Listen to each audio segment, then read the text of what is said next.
And we are live with the inaugural Big Beautiful League BBL NL Power Rankings first podcast. We will do the AL rankings at a later date. Don't know exactly when, but we will get those out to you. Our schedule is freed up a little sooner. That's why we're doing it now, but no big deal. Looks like we got 4 watchers. I can see it up in the top left corners. We already got 4 people watching, so that's good. I can see your chats in this. It's a little different than StreamYard, but I think both Alan and I agreed backstage.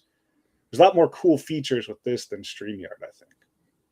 I like it better. Yeah. It's cleaner on our end, at least. Yeah, for sure. Well, with no further ado, let's jump right into it. Alan put a nice little slideshow together. We're going to go 15-1 and power rank each roster using the sliding. Let's do 2080. I was saying, do I do 80? The old 2080 scout scale. Yeah, 2080. I didn't know if I want to start high, go low, but yeah, let's do the 2080 scout scale. That's what we're using. And then we're going to put it up in a slideshow, show you the number for each team, and then you can see the roster visually, and we'll go from there. So, Alan, let's look at that. Oh, I was going to say, first things first, I always have a beer, but I'm still giving up drinking, and I still haven't drank. This is a non-alcoholic hazy IPA. And I've never had this one before. Man, IPAs, I'm one of the people who think IPAs suck, so I would not choose to drink them with no alcohol in them. Yeah. Because I don't like the taste of them. Nope, I get you. Yeah, I did some very basic learning PowerPoint in 7th grade style, because that's about where I stopped learning computers. So, and, let's do a little disclosure here. This is very opinion-based, very subjective. These are... The slideshow thing is mine, and then Tony will also, of course, give his thoughts as well. But I didn't put too much into like the tracks projections. I looked a little bit at bats, a little bit at innings, but this is by and large purely opinion based on our experience in leagues with a similar format, 30-team leagues with a similar format. If you guys wanted to plug everybody's team into an LLM and see what that thought was best, you're free to do that. We invite any and all criticism. I enjoy the criticism. I enjoy the banter on the Discord and stuff. So bring it on. And yeah. What is that? It's not too scientific here. I just wanted to get that across. This is not. I didn't run numbers through a simulator and pop these out. I sat around and I got high last night and I wrote it down on a piece of paper, and we're doing it today. What is that generic disclaimer that always happens? These opinions are the opinions of the podcast hosts and do not reflect the opinions of the CC or the league as a whole of the Big Beautiful League. That's right. Yeah. Cover the ass of the CC. I'm okay with that. All right. So let's start with, we're going to go 15-1. Number 15, I guess you could say who I see as the, and obviously this is all right now. This is rosters as of yesterday. Whatever changes might happen, before the spring, there's going to be a million trades, whatever. This is as they are right now. Broke it down by hitting, pitching, and depth, and you could kind of call that depth / flexibility. I factored in having guys that play multiple positions, sparps, stuff like that into the kind of the depth category. So depth and flexibility. And we'll go with number 15, if I can share the screen here. Number 15 is going to be the Atlanta Braves, helmed by Brantley. We can kind of do the owner intros here as well, if people don't already know. But Brantley runs the Braves. And Brantley the Braves got straight 30s across the board. I'll say right now, I didn't give anybody in the AL or the NL. Nobody got a 20 in anything. I figure if you paid your entry fee and showed up to the auction, you at least get a 30. So I didn't give anybody a 20, but the Braves got a lot of problems. This is where Alan is much kinder than I am. Which is weird because I'm a bigger asshole than you, I think. Yes. I gave the Braves all 20s. Ouch. But are they number 15 for you as well? Yes. clear Okay, far so and away. Yes. so we have a two-man consensus that the Braves are number two, or number two, a two-man consensus that the Well, Braves are number 15 and sitting in the basement of the NL as it goes right now. And you yes. take a look at the lineup, and there's not a whole lot I there. mean, There is somebody in every spot, but are they going to get at bats? yeah, that's about where it ends. Yeah. The good things that you could say, you see a couple of green flags there, Couple of and red flags. yeah, a couple red flags, a couple green flags, a couple guys that I admittedly don't know a whole lot about. Don't know a lot about Blaine Krim. Don't know a lot about Eric Wagaman. So first base is obviously a hole, but just about everywhere is a hole here. Even Yes. the higher price shortstop, if that's what you want to call him, the $13 shortstop. Mason is fine. He's an everyday bat, but he's definitely more known for the glove than the arm, or the bat rather. More known for the arm than the bat.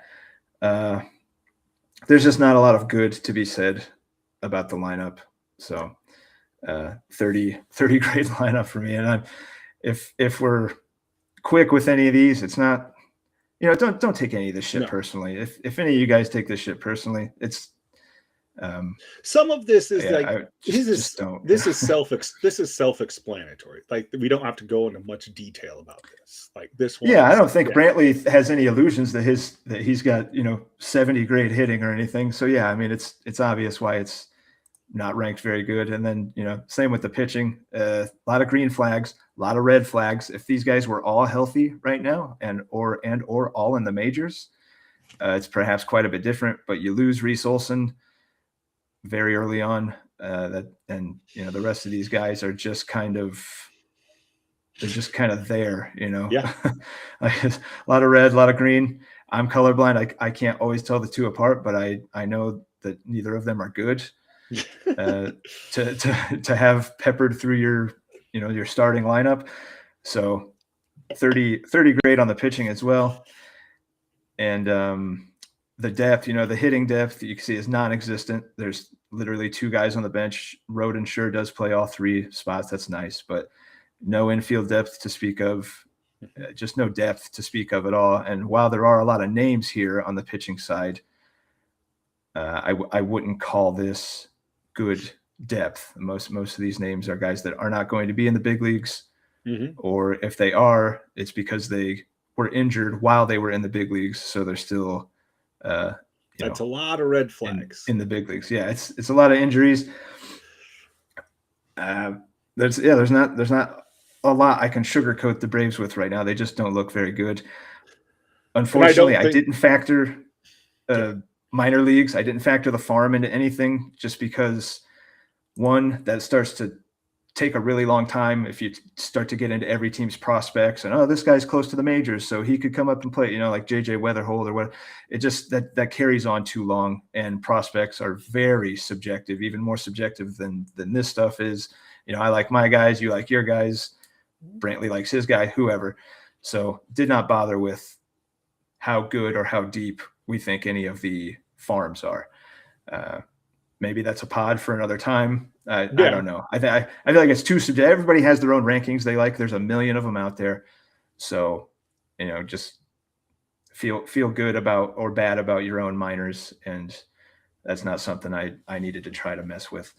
So, yeah, that's the Braves. Got a lot of work to do in year one, but I think it was pretty clear with the moves he's made. He's kind of already looking toward the future, little longer term. Yeah. Any other thoughts on the Braves before we? No, like you said, like I just want to add on that none of this is personal stuff. This is just our opinion from our experience and stuff like that. Everyone has the right to run their team how they want to, just this is what we feel. Yeah, and again, it's how it looked yesterday. These things, everybody's team is going to change in some form or fashion between now and opening day, to be honest. A month into the season, whatever it might be, everybody's teams ends up looking quite differently. It's fun to go back and look at this and see what we might have been right about, what we might have been wrong about. But like you said, none of this is. I try to be as unbiased as possible, and I hope that comes through. If it doesn't, I don't know. I don't know what to say. You know, it is what it is. Yeah. All right, so let's move on to number 14 rather. I think I just hit enter here and it will go. All right, so it's the San Francisco Giants, helmed by Giants Matt, not White Sox Matt, Amsterdam Matt. So the Giants, I gave a 35. I bumped them up a little bit, a 35 in the hitting, a 35 in the pitching, and again a 30 in the depth, and that will be a running theme that we see as teams, at least in my personal opinion, teams lacking depth. And if you've been in leagues with us in the past and seen maybe some of the pods we've done in the past, that is a pretty consistent thing in these 30 teamers is me especially feeling like everybody lacks depth. Why can't I find the Giants? So while you're doing that, I agree with you. I have 35 pitching for the Giants and I have 30 depth. The only thing we disagreed on is I have a 50 grade for them in hitting. Whoa, okay. That'll be fun. So this is where our first. Let's check it out. I mean, if you just look at not factoring in depth, because he has 0 depth, the actual hitters he has in the lineup are not. I mean, they're a little above average. That's where I get the 50 grade. Like, they're all, none of them are spectacular, but I think they're all just get the job done type of thing. I think he's missing a lot of that. Well, not missing a lot of at bats, but several of these guys are not full-time players that he has in the lineup right now. Benson, Vaughn Grissom, Liam Hicks is a catcher, but he's got him at first base, and then he's got no other first baseman. I just and who's the big name? I guess it's Chapman and Springer. Yeah. But for those to be your big bats, I feel is now George Springer he keeps defying age. Yes. The guy keeps putting up numbers. He was a 4-point per game player last year, which is insane. The year before that, he was 2.9, 3.3 the year before that. He had been a 4-point per game guy a couple different times in his career. So it's not like he can't do it, but I wouldn't rely on George Springer being a 4-point per game player. I think maybe even 3.64. The Trax projection is a little high going into his age 36, 37 season. But that's kind of how my thinking was, is there's too many spots in the lineup that don't have an everyday guy in them, a guy that's been deemed good enough, to be an everyday guy. Mm. And the upper end is just not upper end enough, and there's not enough of it to warrant. I think it's better than the Braves. That's kind of how I started. I guess I started with who I thought was the worst, and then I looked at the grades that I gave the Braves, and then I kind of did okay relative to this. Is this better than this? So I gave him a 35. I guess I could see bumping it up to a 40 in the hitting, but that's just me. I don't really like it. I don't like it. For me, and this is interesting that you brought that up. I went through and I started in the Central, the East, and the West. So the Giants were my second to last team I graded. So that is something like how we went through and did these grades in what order definitely will play into it. So what I did was I took Mikey's little chart that he had posted, and I kind of started with that. Okay. And it says the Braves are the worst. And I went and looked at the Braves and I said, okay, well, the Braves are the worst. Yeah. And then there is quite a bit of deviation, especially when you get into like the top 10. But I think the first 3 or the worst 3 teams, I agreed with whatever that was that Mikey posted. I don't know if he did that himself. I don't know if he ran it through ChatGPT or whatever, but at least the bottom 3 in the NL, I ended up agreeing with totally.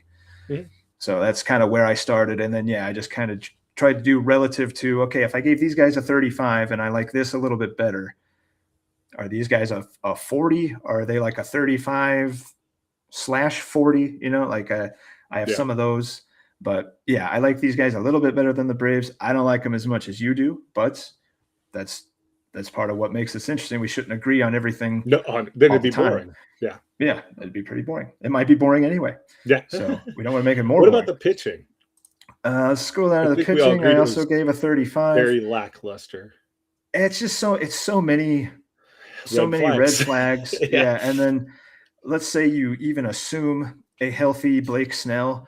Your 1-2 is Blake Snell, Chris Bassett, which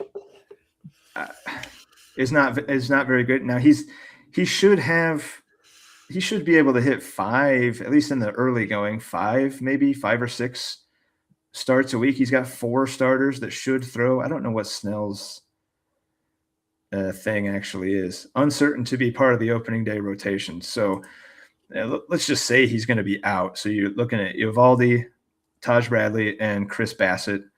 McGill's out for the entire season already. These guys are, I don't know what the deal with Brandon Walter is, but Tommy John. He's out he's out the entire season. You scroll down just a little bit more, and it's like, oh shit, those are 3 really nice pitching prospects, but those don't matter to us with these rankings. He's got a couple relievers that could factor into saves and holds, but outside of that, it's a pretty dim outlook for this pitching staff. Are both those relievers in the same? Yeah, those are both the Diamondback relievers. Yeah, Sewell and Thompson. Yeah, so I mean, you're relying on going with the friendship strategy. Yeah, and I mean, this is not a team in the Diamondbacks that may have many leads to protect. And if they do, maybe Sewell is the guy. I think Dre Jameson is going to end up being the guy in that bullpen. He's going to be that guy that kind of comes out of nowhere and has like 15 to 20 saves kind of randomly. I think Dre Jameson is going to be that guy, but I think Sewell has some closing experience in the past, but that's a lot of speculation. You got to look at it as it is right now. He's 35 years old. He wasn't. I don't think he was all that good last year. He only threw 19 total innings, and they weren't that great. He hasn't been that great for the last 2 years. So it's pretty gross. It's clearly, I think Matt has his eye on the future as well. He's really loaded up on prospects. Bazana, McGonigal, Ethan Holiday. He's got a lot of high end specs, but we're not looking at that right now. And depth, again, look at all the red flags.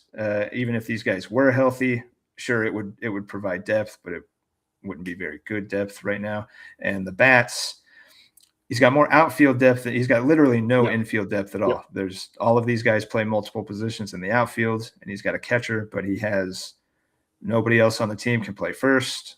Nobody else on the team. These guys can rotate back and forth, but if they have a day off or they're injured, it's still an empty spot in the lineup. So yeah, there's not a lot of depth. That's why he gets a 35 instead of a 30. He does have quite a bit of outfield flexibility and depth going on, but none on the infield to speak of. Yep. So sorry, Giants fans, BBL Giants fans, but might be a tough year 1 for the San Franciscos. Moving on. We got number 13, the Phillies, Vince's Phillies. This is truck driving Vince, also soccer coaching Vince. Referee. Or soccer reffing Vince, yeah, not coaching. And he a little bit better, a 35 in the hitting, a 40 in the pitching, and again a 30 for depth. I just can't seem to grab onto anybody for depth. I had 30 in the hitting. I had 45 in the pitching and 35 in the depth. So I mean, we're not. So that's about the same. Yeah. We're not too far off there. Did you? I forget. Did you order yours? Where are the Phillies at? Okay, that's about. I just have the grades, and that's about. There's another team that's pretty similar with them, but that's about where I had them. For ranking. Yeah, that's fine. I've got him 13th. I've got him as a not so great. Oh, this is a different one, by the way. Yeah, this is Phillies. Yeah, Phillies. Okay. The hitting, there is some good high end. He's got Langford. He's got Teoscar. I don't know how. I wouldn't put Jackson Holiday in the high end just yet. He paid kind of higher end dollars for him, but I don't think he's really a high. He can be counted on as a high end guy yet. 2.8 points per game last year is not what you would call high end. Bohm can be good. He has been very good. Kind of had an off year last year, but he's a low threes guy. That's okay. Cole Young, I like. Hasn't shown it in the bigs yet, but I do like him. I think where you really run into why I ranked Vince's hitting as low as it is, it's using Joey Bart or one of these scrotes in the utility spot. You've got a left fielder that has no team, and even if he did, he's not good at all. You just hate him because he's a former Cardinal. I don't like Tommy Pham. I don't like him. I don't think he's a fun guy. I don't think he would be fun to hang out with. I don't like that he slapped Jock Peterson over a fantasy football bullshit. He gets in fights at strip clubs. He gets himself stabbed.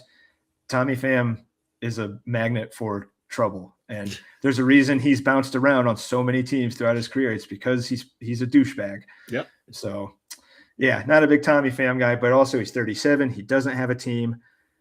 So that's really a big gaping hole for Vince's lineup either way. If he slides Langford over to left, he's got nobody to play center.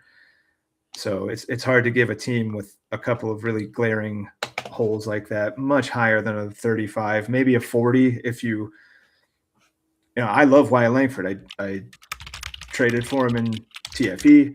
I'm a big Wyatt Langford fan. I don't think he's not the kind of bat that carries this lineup by himself. There's very few bats that can do that, and he's not one of them. So yeah, tough hitting for Vince. And you said what? You gave it what was it, a 40? For pitching or hitting? Hitting. And this is, holy cow. I gave him a 35. This is the Giants, right? No, that's the Phillies. No, Phillies, sorry. We lost a viewer. 30. Yep. No, I know. We gained it back. Already I already know why. I already know why, because the guy had messaged me in the chat. He said he has spotty service, so his YouTube's dropping in and out. I gave him a 30 in hitting. Okay, so neither one of us very, very high on Vince's hitting. The pitching, a little bit better. Yeah. He's going to get his starts, at least with Weathers. Mick Abel should have a pretty secure rotation spots with the Pablo Lopez injury and the various Max other. Meyer, Baz. Yeah, Meyer's going to get his starts. Brad Keller was excellent last year. He's got Shane Baz. He's got Bailey Ober. He's got Matty Boyd, Ryan Weathers. So Vince should get his 7 starts. I just don't know how good they're going to be. The high end, is Doesn't he have a little bit lacking. He's got some good holds guys too. Like, Keller could be a good holds guy. Yeah, maybe I was a little light on Vince's pitching at a 40. I could see knocking that up to a 45. And I think the other thing too is I'm expecting a full return to health with Phillips in the second half. Yeah, I mean, Kopech is probably going to sign somewhere and be something. Not that he's going to tip the scales, but I think maybe I wrote off the starters a little harshly. But just getting to 7 should put you above average, I think, and he should get to 7. So I'd say bump that up from a 40 to a 45, maybe even a 50. Maybe a 50. It could be that 45 is probably that 45-50 grade. Yeah, 45/50. I think that would be good. So yeah, if I could make that change, I would. But the depth, again, especially on the hitting side, depth and non-existent, like really just non-existent.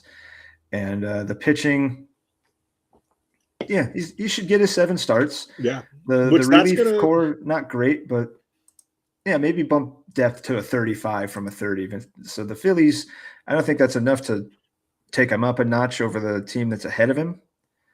But I think maybe I was a little harsh now that I'm looking at it in the light of a new day. Maybe a little bit harsh on the Phillies, especially on the pitching side. Because he's going to get a 7. He should not have a problem getting to 7. And that's good enough alone to make you better than average. So, yeah, bump him up to that 45-50 range for sure. All There you go, right. Vince. See, I'm not unreasonable. If I look at If you something hear and an see, you know what, argument. I fucked that up. Yeah, I Yeah. fucked that up. I will change it. See, I'm not. It has nothing to do with the fact that Vince just PayPal'd us money. No, nothing. That was for something else. Yeah, Yeah. that was gambling debts. All right, who you got at nothing, 12? nothing to do with that. Number 12 is the Florida Marlins, and Oh, I, man.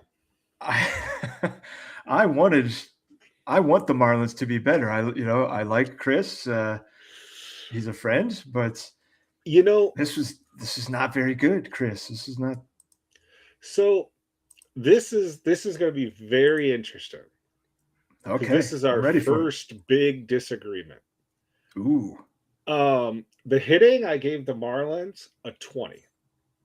Whoa. Okay. Now it's going to be apparent why when we go to it. Sure. Yeah. So this will Okay. be a nice transition. I'm going to save the pitching grade until we scroll down to it. But remember, yours is 40-45. Okay. 40-45 and a 35 for the depth. So I have again, another 40 for team. depth. I have 40 for depth and 40? 20 for. Yep. What the? Okay. You have Let's just 35. go to. You have 35. I have 40. It's the same. 35-40. You have 35. I have a 40. It would have made more sense to me if you had his depth as a 30 than if you had it as a 40. Fair enough. If that makes sense. Well, it doesn't have to make sense. Yeah. Let's just take. But I gave the hitting a 20, and it'll be very apparent why. In one very, very soon, it'll be very apparent. Yeah, it's rough. Right there. Do you see the second spot? Yeah, it's a big fat 0 at first base right now, and it's also a big fat 0 of a bench. That's very concerning if you're a BBL Marlins fan. The reason I can't go as low as a 20 is because the Austin Riley James Wood combo is great. really, really good. But it gets rough after that. Then you're leaning on a couple of Twins outfielders. You're leaning on Austin Hayes, who was really good before that last injury. But he's now with 3.3 a game. But is he going to be 3.3 a game, or is he going to be more what he was the rest of his career? Yeah, which is maybe mid to high 2s at best. And he's coming off what I think was a pretty major injury, an Achilles thing. No, that was Benintendi. Sorry. Oh, Benintendi's an Achilles thing. What the hell was wrong with was it a shoulder? Yeah. I don't remember what he did, but yeah, he missed a bunch of time last year. And Riley's not exactly a model of health either. No, he's not. And other than, boy, he's been around longer than I thought I realized, 2019.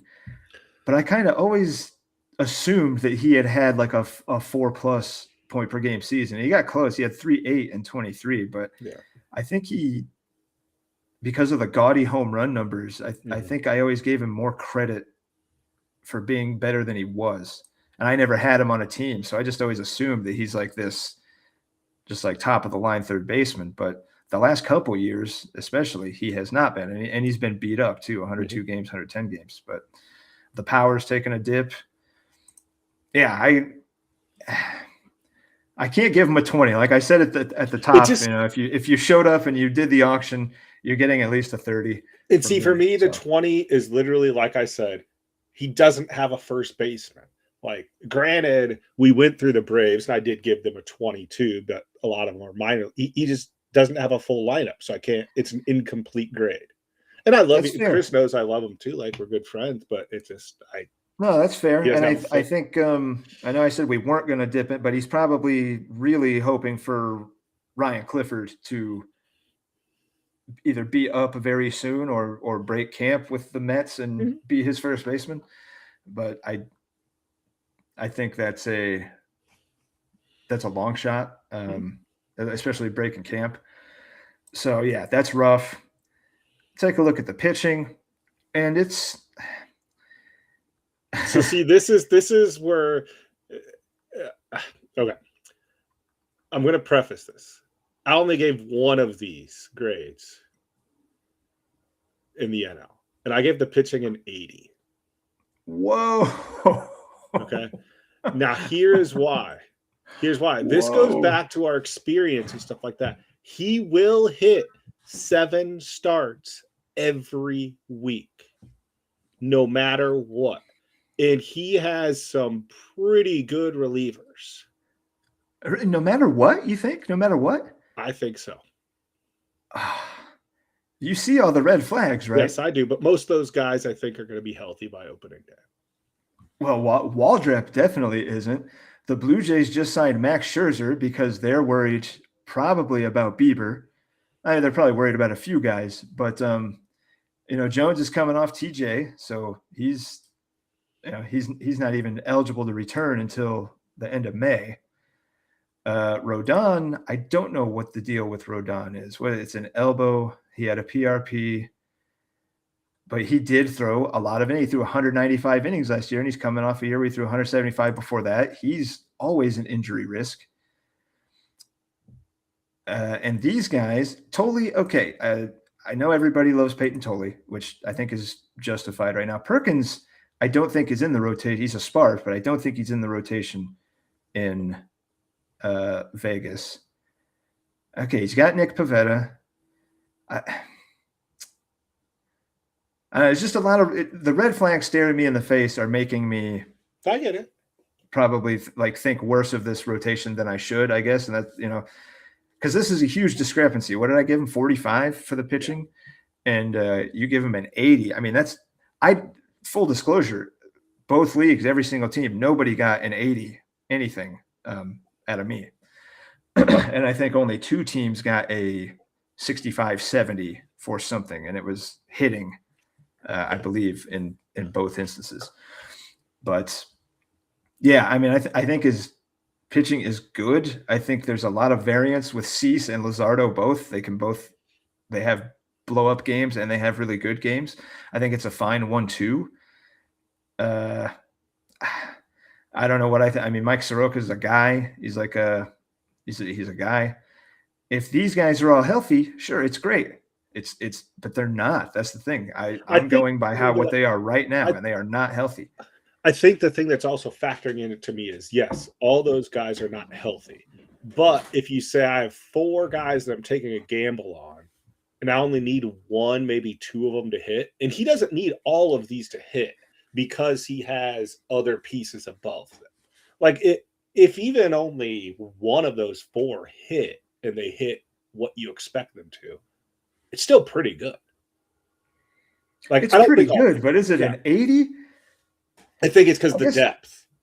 I guess maybe if you assume health for all these guys, I could see giving him like a 40 or a 45/70, put like 70 potential, because if these guys are all healthy, but I mean, find me a team that's going to have all of their pitchers healthy. Find me a team in this league that's going to have all their pitchers healthy all at the same time to really fill the potential of that rotation. So you seem to do your rank based on what it could be. Yep. And I did mine based on what it is right now. Yep. And for me, that's just too beat up. And I don't disagree that it has the potential to be fantastic. And clearly he went pitching heavy, but it worries me. If I was a BBL Marlins fan, I'd be you'd be hitting the beach during game days. I'd be having steam coming. Yeah, I'd get a Cuban sandwich and I'd go down to the beach, maybe put it on the radio, but I wouldn't be paying money to go to the ballpark to see these guys just yet. Well, because they have a hole at first base. So, I mean, all you have to do is hit. Yeah, there's going to be nobody out there. They're going to have the ball boy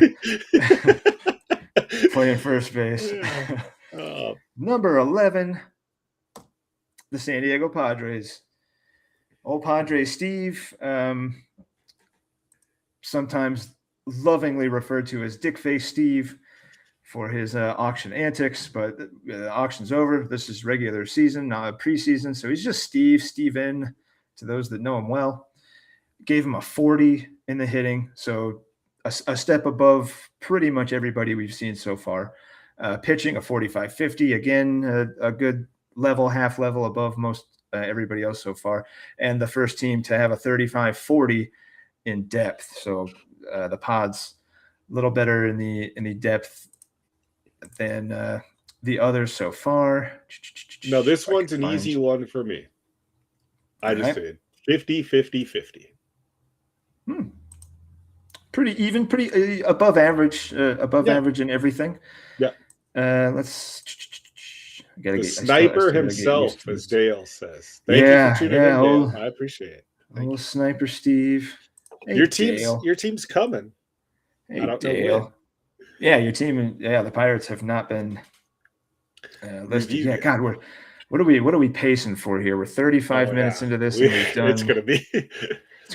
That's why we had to do these separate. Yeah. We could not do one big one. It would have been 4 hours. So, yeah. So here's the Padre lineup. It's okay. Steve is the only Ezekiel Duran guy that I know of. He owns him in multiple leagues, I'm pretty sure. He is the Zeke Duran guy at second base. He's a Rangers guy. He's a Rangers fan in real life, isn't he, too? That might have something to do with it. Yeah. Love Vinny P. Love Buxton. I don't love Lawrence Butler, but he can be very good. Correa, I think, is a sneaky good. God, does Carlos Correa not feel like he's 40 years old, but he's only 31? Now, see, here's the thing with those two of the last three you mentioned. How many games do you really expect out of Correa and Buxton? I don't know. Like when Buxton's on the field, of course, he's amazing. But when's the last time 100, that's got to be his career high. Oh, 140 back in 2017. But he was a much younger man then. But yeah, he had the huge power surge last year, played in 130 games. I guess if I was a betting man, I would take under. I'd take the under 130 games for Buxton. He's got Jake McCarthy, new home in Colorado. Trax doesn't think much of McCarthy, only projecting him for 286 at bats. I think he probably surpasses that. The lineup is not much for the high end, but he does have somebody in there in every spot that's going to get at bats. Mm-hmm. Not full time at bats. I don't know what the plan is with Duran. I don't know if he's an he plays all over the place. So maybe they'll find a way to. He's like the Rangers version of Matt Shaw. Yeah, he's going to be like a Swiss Army knife and probably get more than 230 at bats. What did he get last year? 205, but yeah, he's had years where he's had a year where he got 400, but maybe he's a 250 at bat guy. So yeah, just kind of don't. I think it's fine. I think it's average or a hair above average, but I think it's a particularly good lineup, but it's not bad either. It's right there in the middle. That's why I got a 40. Yeah. The pitching, I think I liked a little bit more, right? I gave the pitching 45-50. The recent trade, wait, was that this league that he recently traded for Grant Taylor, or did he draft him? I'm in too many leagues with all these guys. I think he just traded for Grant Taylor in TFE. Click on Grant Taylor. So he is a Grant Taylor guy. Transaction there, fantasy right there. Yeah, so he auctioned him. Yeah, so Steven is the Grant Taylor guy. Glasnow, Kirby, and Zebby are a nice front three. Mm-hmm. Jansen Junk was hitting 98.5 in some bullpen before he rolled his ankle. He was up into the high 90s. He's very interesting. Doesn't walk anybody. Is throwing super hard. He sniped Ben Kasperius for me. Not last minute, so I don't know. I call it a snipe, but he yoinked him from me. I quite like Kasperius. I believe he's stretching out as a starter. Yes, preparing as a starter. And Taylor is not going to be a starter, but he's going to be either a multi-inning reliever or be in some kind of leverage spot. So, and going forward, I think he's going to be a starter. But I said he thinks he wants to throw 100 innings, which is really nice from a relief spot. He's a good spot to rack up some W's. He could maybe even get the QA7 if he, we've seen that at a followers and relievers and stuff before. Could he be like a Yarbrough type? Yeah, I think he's He's going to have plenty of these outings where he goes 2 or 3 innings and then probably racks up 5, 6, 7 strikeouts. Maybe puts himself in a spot for a win. Maybe, puts himself in a spot for a hold or a save. I like Grant Taylor a lot. And he's got a couple decent, Duran, super great closer, going to score a lot.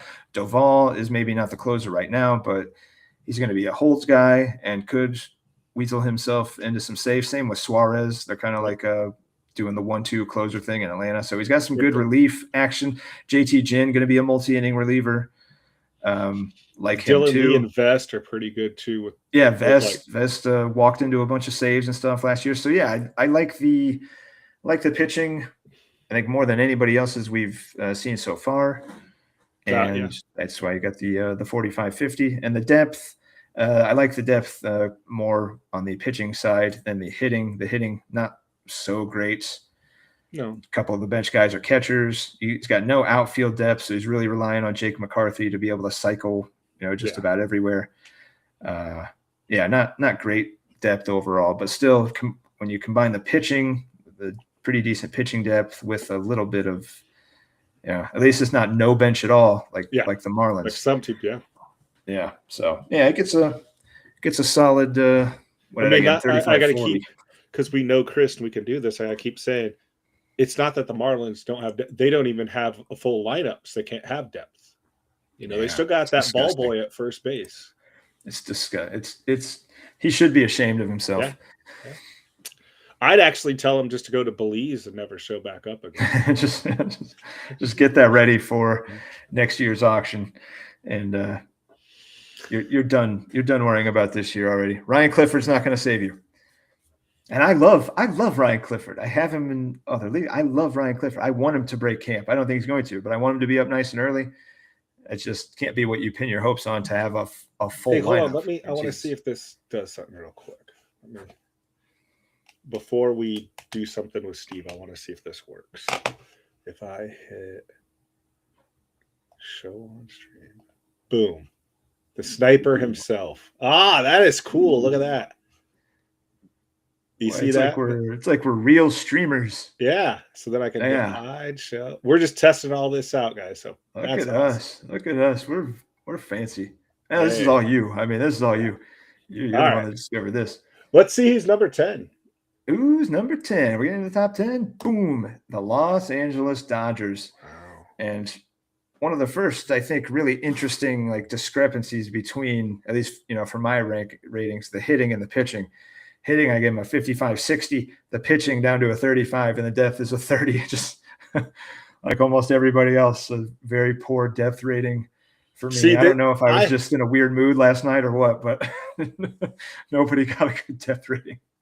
I had the Dodgers at 75 for hitting.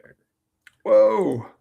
But you are more generous than me. You're going to see I'm more extremes. Like I had 75 for hitting, but 45 for pitching. It is really good hitting. I'm looking at it again in the light of a new day. I see the reasons. Let's just Let's just and then take a look. Depth I had at 50. Ooh. There is one team that I'm going to say right now we're going to disagree on one because I thought you'd have already had them up and they still haven't up yet. So that's going to make it very interesting. Okay. I wonder who that's going to be. Okay, let's take a look. So this is a 70 grade hitting team for Tony, 55-60 for me. Now, obviously, the 60, comes from Judge and Merrill and Vlad, and if you're high on Carter Jensen, which I think you probably should be. Taylor Ward. It's a really good handful of, but then it's the other guy. It's the Brian Rocchio at shortstop. It's the Ryan Ritter at second base. And I like Taylor Ward. I don't know if I don't know if he's going to be what the hell was he last year? He was really good. A 3.5 point per game player. I mean, he's been solid three. He's been a solid 3 the last few years. But I mean, I think you're paying for a career year. With the 36 and 103, he's fine. So I'm not going to add that in as Taylor Ward's not going to take any team from like a 60 to a 70 or a 60 to a 65 or whatever. Barger, he's fine. I don't quite get the hype. Hit 21 homers, but God, he doesn't walk at all. He strikes out a lot. And for the 32 doubles, 21 homers, he still only was 2.8 points per game. So, and he's not exactly, he's not like a 22-year-old that's got he's 26. He's still young, but one, I wouldn't pay $18 for him. Sorry, Ben. And two, I don't see him as a needle mover on like, he's not in league with those other guys. He's not in league with Merrill and Judge and Vlad. And that's what I think. It's like the high end is so high end, and the lineup is actually filled with guys who are mostly going to play every day. It's good. Like, just look, 55, 60. If oh yeah, no, you've looked at my hitting rating so far, that's pretty good. I mean, that's sure. in the upper echelon. Yeah, but I'm just saying my 75. I like the Dodger hitting. Yeah, that's extreme, but that's kind of you. When you see something you really like, you tend to tag it with that really big rating. I tend to live more in the I don't want somebody to bitch at me later because I gave the Dodgers a 75 and then I only gave the so-and-so as a 60, and like, so I kind of live in that. If somebody gets a 65, 70, like, which again, only I think 2 teams did, then you can know I'm pretty serious about whatever that is. But it's not like you're handing 70s out like candy either. No. The pitching really bad, really injured, and also just not very.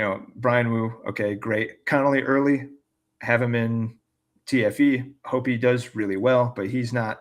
You don't want Connolly early to be your number 2 at the beginning of the season. Not even sure he has a rotation spot right now. Cole, I think we all saw him throwing a bullpen the other day and looking really good, but they're calling for debut late May, early June, so not somebody that you're counting on right now. It's just not very good pitching for me. I like River Ryan too. Again, another guy I own in another league, doesn't have a rotation spot right now. He's like the SP8 for the Dodgers, even though he'd be a 2 or a 3 or at least a 4 for like almost every other team in baseball. But the Dodgers, he's on the Dodgers, so can't be relied on. Yeah. So if the pitching were half as good as the hitting, Dodgers would be higher up in the ranks. But I think the pitching is going to bring him down a little bit. That's going to be interesting. 45. 45. So we're roughly the same. When I give him 35, so I'm a little bit higher with the maybe leaning on the upside once. Yeah, that's what you're fine. Is I lean more on that upside than the. Yeah, it's fine. Maybe this pitching might be enough to keep him competitive because the bats are going to be so good. Yeah, but if Brian Wu goes down with elbow soreness, who's your number 1 starter? Who's your number 1 starter? You don't even have one, really. Like, none of these guys have rotation spots right now. Mm-hmm. Bradford coming off TJ doesn't have a spot, has had multiple Tommy Johns, doesn't have a spot, reliever. It's just not very good. And on the depth, kind of for that same reason, there's a bunch of names there, but these are guys that don't have spots. And the hitting depth is a little bit better. He's got a few guys that can play a few spots, but the outfield depth is almost non-existent. You're looking at Denzel Clark, center field only. And the outfielders that he does have all only play the 1 spot. So it's depth / flexibility. They just don't have it. Not right now. It's not an interesting team. Interesting team on the high end, but now we're inside the top 10. Yes, we are. Let me replace the screen. Oh boy, 50 minutes. Even when you try to be quick, it just fucking doesn't work. It's tough. All right, top 10. Number 9, Pittsburgh Pirates. You're still surprised that somebody we are going to be so far apart on this one team when they come up. Can I guess? I want. Let's build the suspense. And Okay. we're so far apart on this team because, like Dale said in the chat, like, he said that he's the last he mentioned. He's one of our watchers. I had him up there. And here's why it's going to be evident. You have the Pirates hitting at 50, 55. Okay. I had the Pirates at 50. So we agree there. Okay. Pitching 55, 50. I had them at 65. In depth, I had it 70. Whoa. So let's see why we have that different. I mean, the hitting and pitching, they're within a margin of error. The little bit higher on the pitching from my end, but we'll see what let's take a look at this. Yeah, this isn't. Yeah, you know what? Now that I'll bring them up. Now that I'm taking a second look. And see, remember while you're doing this and pulling this up, remember how we did our rankings. You did yours with looking at what the list, and I'm not saying you used a preconceived notion by any means. You just used that list and worked in reverse order. I just pulled up the teams and said, okay, this is what I see. So that's why we're going to have some different. I didn't work in reverse order. I started with the worst. Okay. And then I worked my way up from there. Yeah. And then I reordered them all to my own. Okay. So yeah, I was just kind of using that as not even a template, just gotcha. No, I got you got to start somewhere. Yeah. For sure. Yeah. And I figured if Mikey was using tracks projections or whatever it was he was using, let's see how close that is to me thinking the worst team is the worst team, which was just the Braves. And then I just kind of went from there. So yeah, I didn't even really go in order of the list, and especially not reverse order, but I see what you're saying. Yeah. And I do think upon second look, I may have been a little harsh on the depth. Maybe. Well, all right, let's hit it. The hitting is good. 50, 55. He's got some decent high-end guys, or higher-end guys. I like Corey Seager.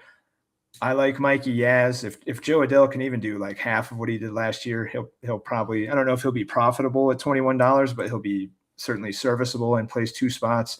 Everybody seems to love Wilyer Abreu this offseason. Austin Wells is fine.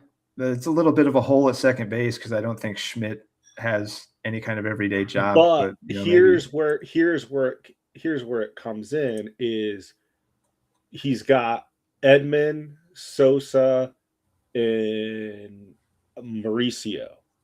Yeah. Yeah, he's got guys to plug in there, which and these guys play multiple spots. Yeah. Especially if I'm doing depth and flexibility, he should probably get maybe more in that 50-55 than the 45-50 for the depth, because he does have some good flexibility and he's got some decent depth. I just I don't put too much into 38-year-old Goldschmidt. And then, on opening day, if Edman's not ready, your utility guy is Jacob Wilson, who was very good. It could be that who's Mangum? that Yeah. Mangum. Yeah, he was fine. I mean, he's fine. That's kind of the thing, though. He's more of he's a wheels guy than a true bat guy, but he does play all three. It's just, it's a little light on the star power, I guess, for me to give it much of a boost. But I do think he does deserve a boost in the depth. He's definitely going to hit his 7 starts. Well, he should, Chandler, Priester, Tong, McGreevy. Even Casey Mize, Ciccone, McGreevy. Yeah, he's going to hit his 7. The relief arms are not great, but you're going to say that about most teams that don't have a top closer. They're serviceable. But yeah, I didn't love the pitching depth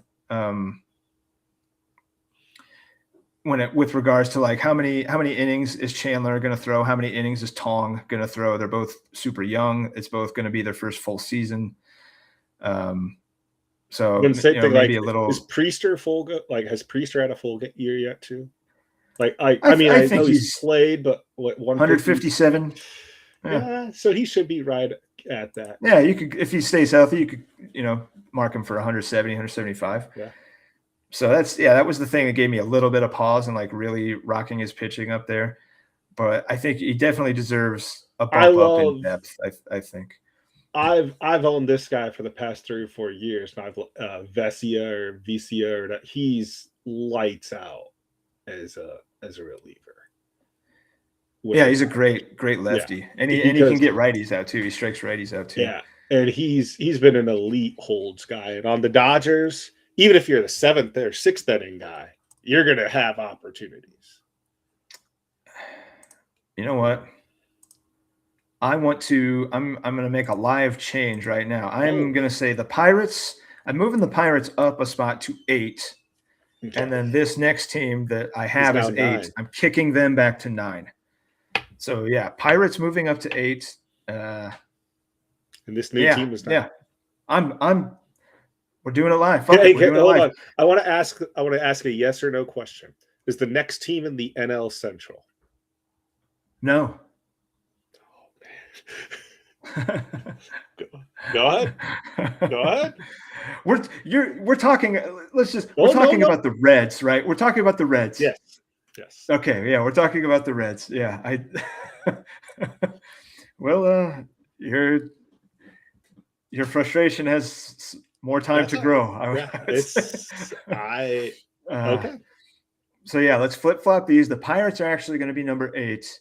And this team is going to be number 9, but we'll talk about this team now. And that is the New York Mets with Brian. Even she's looking at the rankings now, even before I bumped the Pirates up. I don't know what I was thinking, putting them at 8 and the Pirates at 9. So yeah, Pirates definitely at 8. And these guys are 9. And they are helmed by Brian with a Y. And where did you have the Met rankings? I had the Metropolitans as 60, 60, 60. Whoa. Okay. And look at that. There's our comment from Brian. Man, yeah, this is interesting. Let's take a look. Does that show up? What the hell did he say? Oh yeah, it did. Yeah, fuck it, do life. Bill O'Reilly. Yeah, classic Bill O. Boy, you're okay. You're way higher on the Mets than I am. Let's take a look and see if you can explain to me why. How is this a 60 hitting team? You tell me. A lot of them just seem solid to me. Nothing star power, but again, I'm just going with solid. I mean, I don't disagree. I like Kerry Carpenter. I know Varsho was on some kind of insane home run pace, before he got hurt. But again, it's like his fuller body of work is more the high 2s, low 3s than the high mid 3 point per game. Now, he is. Now, one thing I want to ask. He's not even young. He's 29. One thing I want to ask about that is, at what year did he stop catching? I think he's been playing the outfield for a bit. Because wasn't he like that secret cheat code for a while where he was a catcher but playing outfield? Yeah, he's been a full-time outfield, I think, for at least a couple years. But that's the reason I'm asking that is some of those lower numbers, is that due to that's all. Could be, sure.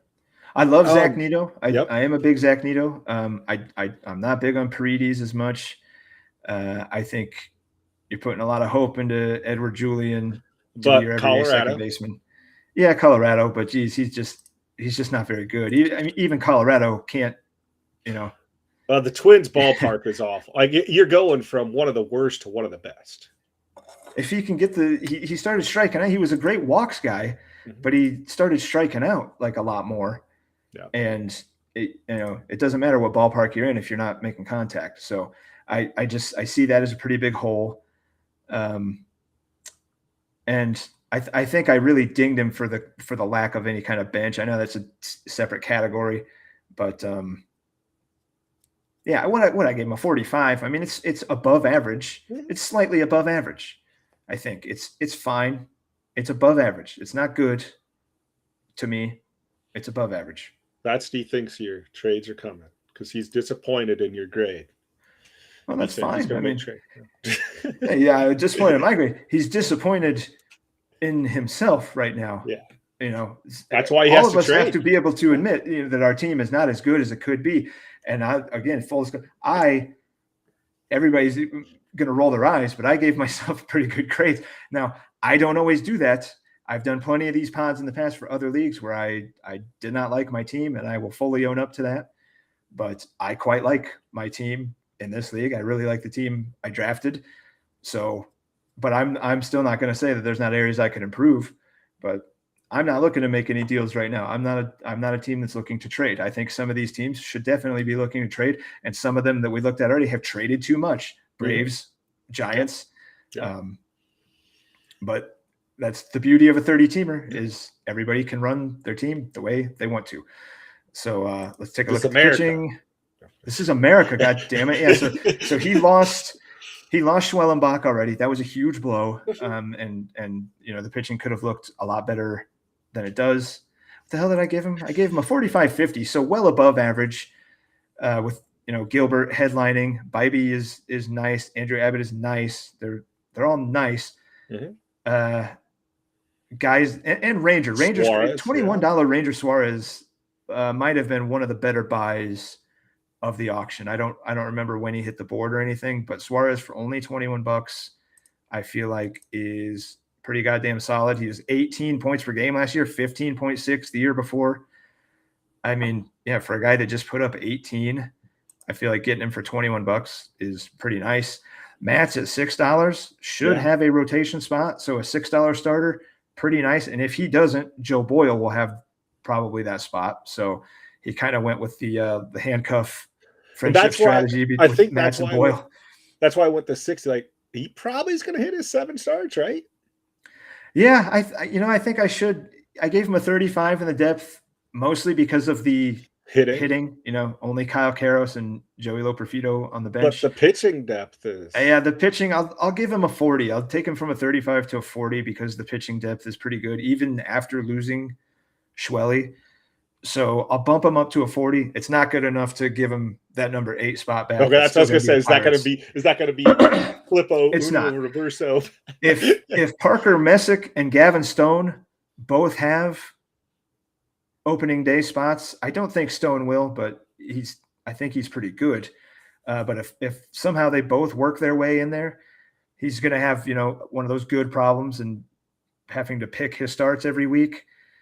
Maybe that bumps the pitching up to like a 55 instead of a 45-50.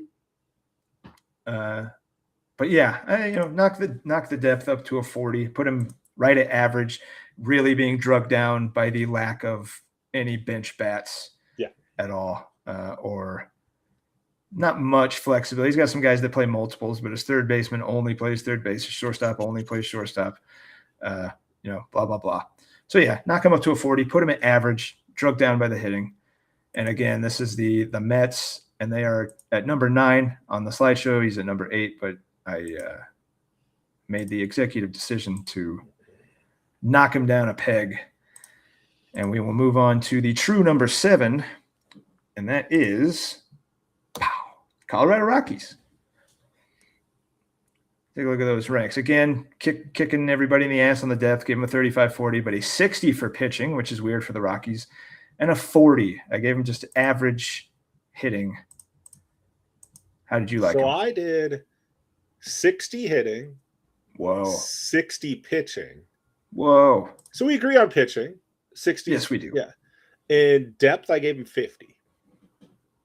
Ooh. Okay. So you're higher on the Rockies than me. You're quite a bit higher on the Rockies than me. That's okay. I think that's fun, actually. Yes. Let's see.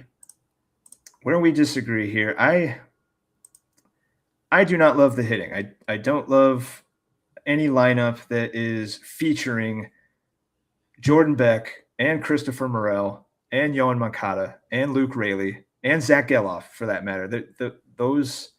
They're big leaguers. None of them, I think, are everyday guys. Maybe Moncada will be if the Angels are bad enough. Luke Raley is the partner with Robles, I believe. But Robles, unfortunately, doesn't have first baseman.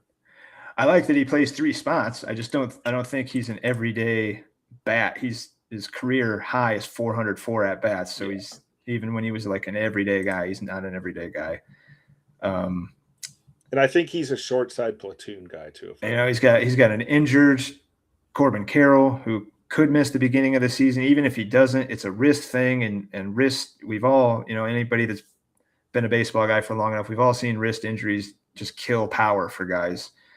Not saying it's definitely happening for Carroll or anything, and he makes a lot of money off of the speed too, but I just, he's hurt right now, and it could be something that lingers. Wrists are tricky for hitters.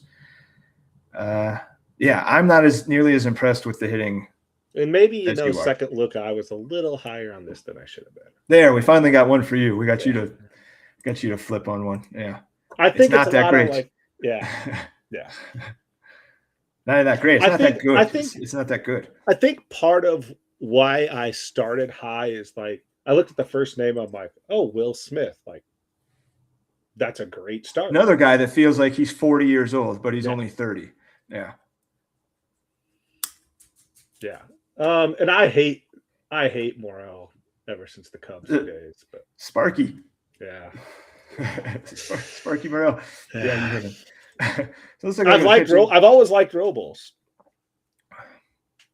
Who was it? ABO. Who was it? Lenny that thought Robles was going to be like a. Yeah. Yeah, I thought he was going to be a superstar. That was many moons ago.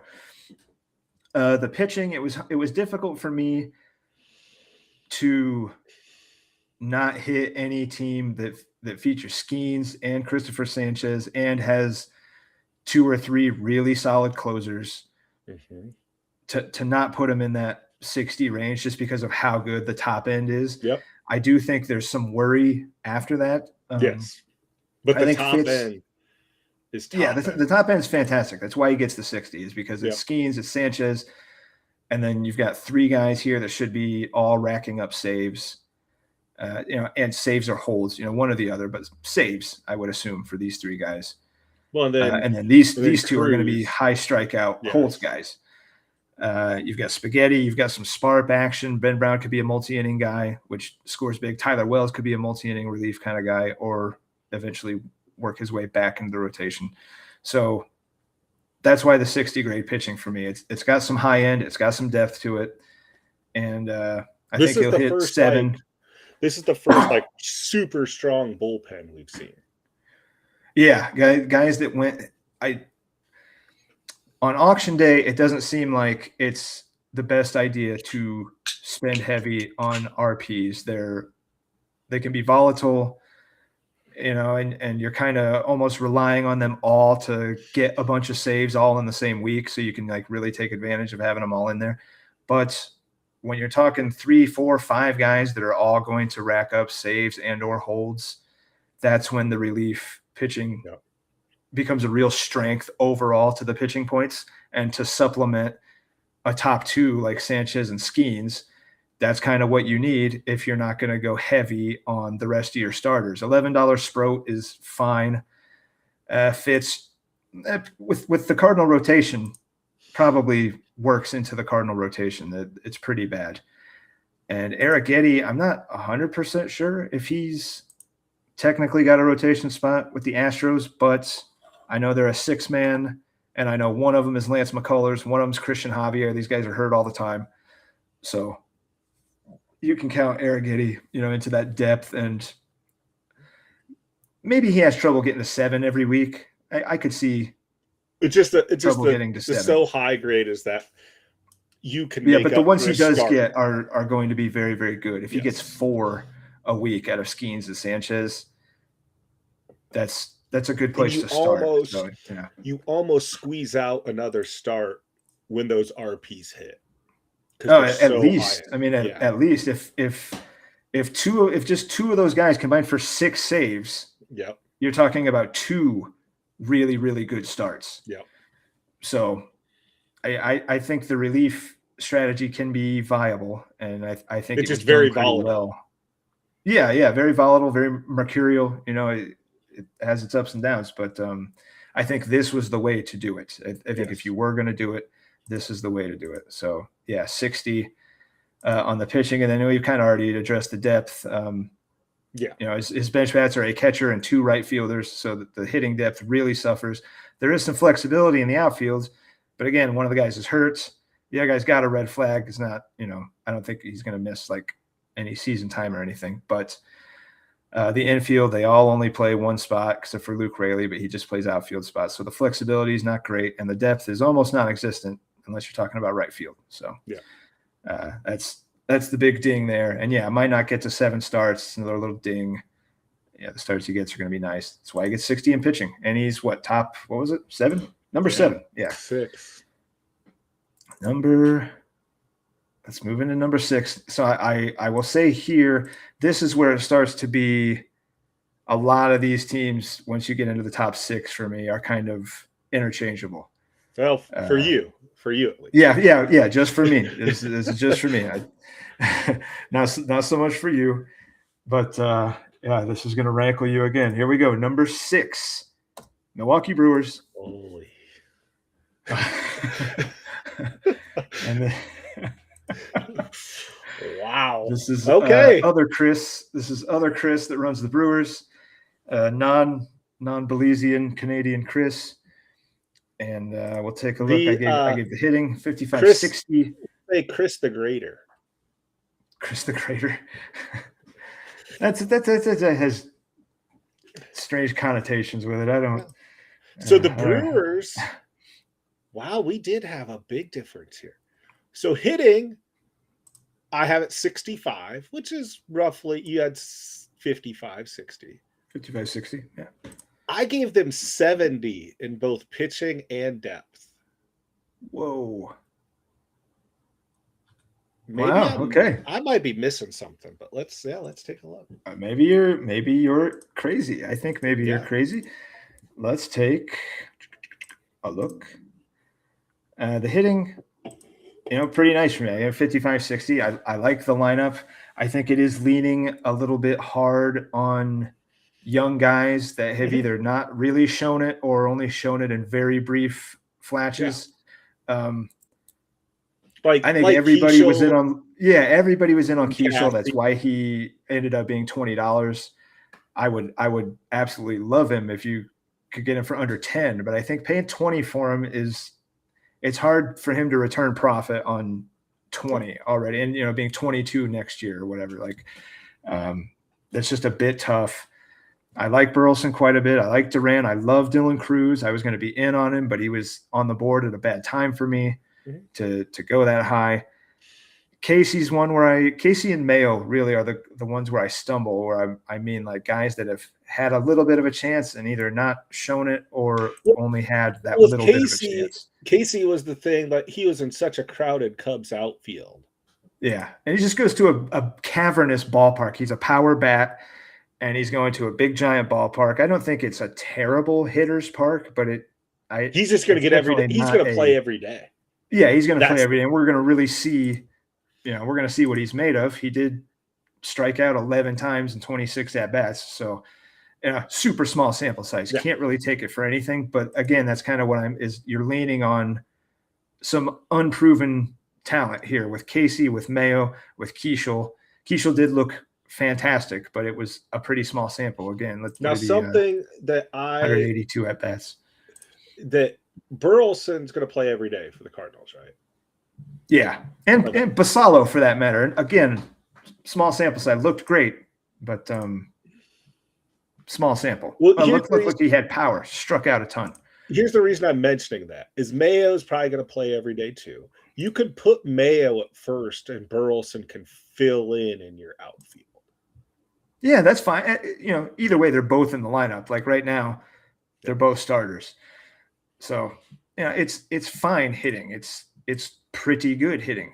55-60. I think we agree. But I think it's just leaning a little heavily on guys you're really hoping bounce back or kind of turn into what they're supposed to turn into. And if they do, it's going to be great. It's going to surpass the 60 level. If Mayo and Casey and Cruz all come around and kind of turn into the guys they're supposed to be, it'll be a better than 60 hitting team. Damn it, sorry. Oh, Shortstop is a little bit. I yeah. don't know if what Matt McClain is going to be in his Is he pretty the brief 4-point? 23 years. Yeah, like what is he actually going to be? I don't know if he's an 864 OPS guy, but I also don't know if he's as bad as a 643. So, He's we'll playing see. in a Great American Small Park. So That's right.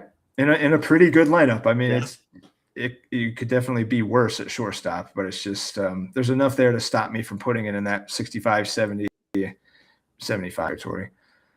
The pitching. Now, see, you loved the pitching. Is that what you said? Yeah. I had You gave him a 70? Yeah. Now, what here says 70 pitching? It's probably 7 starts every week. I love that's not enough. Hold that's on. Not 70. We've had plenty of guys. Here's why. I've loved Merrill Kelly. I've loved Brady Singer. I've loved Mitch Keller. I love all those guys personally. So when I see those 3, that jumps out to me. I've always been a Keller guy. I've always been a Singer guy. I've always been a Merrill Kelly guy. So those 3 I've always loved. So that's why. It's a personal bias thing. That's all. Those guys are fine. I see solid relievers. I think Libertor's solid for this league, like Ronaldo Lopez, solid, Yes, yeah. Solid, not 70. But I think it's adding up solid makes it a set because it's the death by 1,000 paper cuts of you don't have the ball. The different ways that we look at grading. I think if you're going to put somebody in a 70, they better have a superstar. There better be at least a top 10 SP in there or 2 and of they them don't have together. That for sure. I will 100% agree with that. They don't have that. Yeah, I think he's going to hit a 7, which again is better than average. That's why I gave him 45, 40, 45. I do think it's better than average, but I don't think it's much better than average. And the relievers, they're holds guys. You need injuries for Urseg to be a saves guy, and you probably need injuries for the other guys. Yeah, sure it is. Yeah, it's just not. It's not saves. They're just not saves. So I think it's above average pitching, but I don't think it's particularly good. And I think it's just a personal difference. Like I like a lot of those guys, Keller, Singer. I could see bumping it to a 50. I could see going from a 45 to a 50. I could see that with Lopez being back from the shoulder, say he's all the way back. Yeah, sure. I could see knocking it up to a 50. And I can see knocking mine down to a 65, 60 because it's not high end.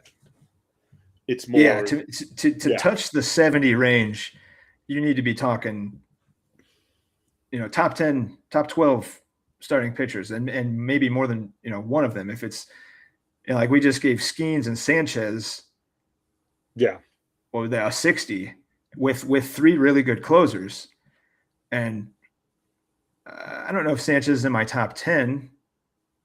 Gee, he might be, though. He was really, really, really good. But they're at least, 2 top 15 guys, like a top 3 guy and a top 15 guy. So, yeah, that seems extreme. Yeah. But that's kind of what you do. So, yeah. And the depth, it's not great. It's not great at all. Cabrian, sure, at third, that's nice, but these 2 guys combined are not going to get many ABs unless you're talking some serious injuries. And the relief depth is better than the starter depth here, but like I said, knock the pitching up 5 more points. Leave the depth where it is. I don't have a lot of faith in Dolander. Merrill's already showing his age in spring, so and Reynaldo is coming off of a shoulder, so be wary of that. And this is number 6. Okay. So unfortunately, it's like the teams that we think are the best that we want to talk about the most. We've already done an hour and 20 minutes. Yeah. So if we spend 20 minutes each, let's let them speak for themselves, right? Let's go to number 5. And number 5 is Chicago Cubs. Okay. And now I know you're very annoyed that the Reds are ahead of you. But you'll see why. I at least have an explanation as to why. So Okay. The Cubs, I gave you hitting Tony a 55-60. Pitching, I stuck you at average, just 40, and depth of above average 45. And we'll see if you can. Now here's something. Or if you think you should convince me otherwise. What did you give yourself? For hitting, I gave myself a 70. Okay. All right. No. I mean, and here's the thing, though, is if you don't love your team after the auction, you're doing something wrong. You know what I mean? Because you just auctioned the team. You misstep somewhere. Yeah, let's not say maybe you're doing something wrong, but yeah, you had a misstep. You lost out on. Yeah. I agree. You should like your own team. Yeah. So hitting, I gave myself 70. Pitching, I gave myself 60. In depth, I gave myself 70. Whoa. Okay. So we have some differences here. Let's take it. We both agree on the hitting front. Yeah. We both gave you a very solid hitting grade. It's the pitching where we seem to pitching in the depth. So yeah, love. I really, really like your lineup. Outfield, very solid. And then, a guy, Moniak, that plays all three spots in Colorado, home games in Colorado, is kind of like the Jake McCarthy reserve outfielder that we saw with who the hell was it? I don't remember, but somebody's using Jake McCarthy as their fourth outfielder, a Colorado guy that plays all three spots. I think it's smart. And Moniak was pretty good last year, quietly pretty good, 2.9, and now he gets to go another full year in Colorado. So and he's their leadoff hitter. And I like I think Murakami's power is real. I think he's going to strike out a lot, but that doesn't really hurt us here. It doesn't matter here. Yeah. He's going to hit a lot of home runs. He's in a nice young lineup, exciting young lineup. Naylor, one of the more surprising 30 steals. No, 30. 20. No, 30. Yeah, he's still 30. One of the more surprising 30 steal campaigns that I remember in a while. Don't know if you can rely on that, but Langoliers, I really like. He's like going to be this year's Cal Raleigh, if assuming he can stay on the field. Big time power. I like your hitting. It's a little light on the high end that I would say is necessary to put it in like a 70 range. Now, maybe these guys get there. Maybe this is like the real breakout for Michael Harris, and Suzuki just pretty much does what he did last year. Dansby, Dansby's fine. He's fine. 18's maybe a little high on him for me, for my liking. And Luis Arias he's fine. Yeah, it's nice that he plays two spots, but he's got no pop. He doesn't run. He just puts the ball in play. I think for me, I love the two bench bats. Smith, and you're missing. Smith plays like every position. He plays everything but center and catcher. He plays left and right. He plays every infield spot. And then Gorman plays all three and is going to have everyday at bats in the Cardinals' crappy lineup. So yeah, I part of the reason why you got the above average in depth for me was because at least these two guys can play all over the place, and then you have another outfielder that plays all three. Yeah. So I quite like that. Now let's move on to the pitching, which I think was where we differed the most, right? Yep. Okay, so we talked about Lance McCullers already. I don't have a lot of faith in him, but you only paid $4 for him. It's not like he's your number one. Well, I mean, do I have a number one? or is he? So see if it's like if you can ask yourself that question, is Lance McCullers my number one? Then that answers everything. Are they calling? Still haven't called yet? No, I'm about to call in. God damn. Fucking electric cars, man.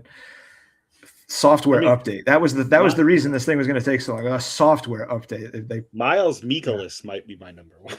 Yeah, the Lizard King could be your number one. Lance always injured. McCullers could be your number one. Pat Corbin doesn't have a team yet, and he's 100 years old. Jake No Irvin, fake Jake. Yeah. you know I love no fake Jake. Doesn't have a rotation spot right now. So I think he's in the rotation. I think he's going to be in really, the rotation. Yep. He started their first game of spring training. look, I would like Jake Irvin to have a rotation spot, but roster resource does not have him in that rotation right now. Now click on his little blurb. Where's the Jake Irvin blurb? Hit and 2 walks over 2 scoreless. He struck out 2. Yeah, he's made a bunch of starts. Wasn't very good last year. But yeah, roster resource has Lizard King, Cade Cavalli, Brad Lord, Josiah Gray, Foster Griffin as the rotation. Now, I think it's more likely than not one of those guys ends up, hurt or just sucks and ends up being Jake Irvin. But again, I'm doing them as I see them right now. And right now, Jake Irvin does not have a rotation spot. And I think Corbin, when he signs, he's going to have a rotation spot. Who's he gonna sign with that instantly gives him a rotation spot? The Rockies, and then he's pitching in Colorado. Any team that someone has Tommy John surgery, he slides right in. Like sure, okay, yeah, that could happen, but it hadn't happened last night, and it hasn't happened right now. So, but German Marquez does supposedly have a rotation spot. Yep. That's fine. I didn't give you 30 pitching. I gave you 40. No, you were asking why I had my pitching so high. I think I don't have elite closers.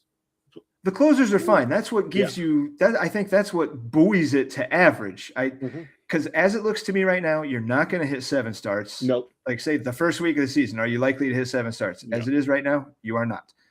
Now you're going to hit, more than one. I would assume you're going to get a handful, but you're not going to get 7. No. But I do like the relievers.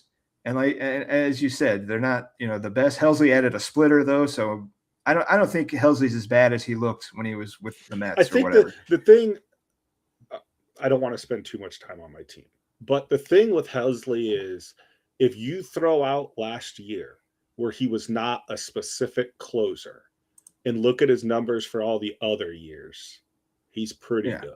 Like when he was dominant. Just a closer, like he's really good. It's just you throw out that Mets thing where he didn't know what the hell he was. You know what I mean? Like it seemed to affect him. Yeah. But now he's in Baltimore. He's basically like the St. Louis of the East Coast. Closers have this mindset of they're weird guys, like you're wired differently to be a closer.